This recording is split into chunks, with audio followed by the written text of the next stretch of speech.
شہر تبریز میں ہر جگہ ہوٹلز اور ریسٹورنٹس موجود ہیں، مگر یہاں کے گلی محلوں میں ریڑھیوں اور ڈھابوں پر ملنے والے کھانوں کی کیا ہی بات ہے۔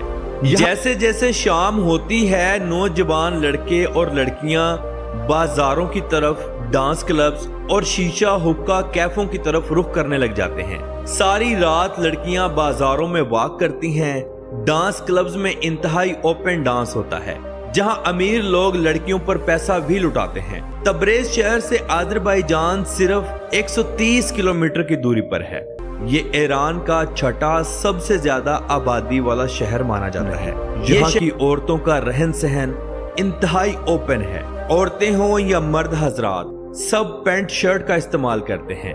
ناظرین، شہر تبریز کے قالین ایران میں سب سے مہنگے مانے جاتے ہیں، کیونکہ یہاں کی عورتیں ان قالینوں کو اپنے ہاتھ سے بناتی ہیں، جو مضبوط اور خوبصورت بھی ہوتے ہیں۔ شہر تبریز کے قدیم اور خوبصورت مقامات میں نیلی مسجد صف اول پر آتی ہے۔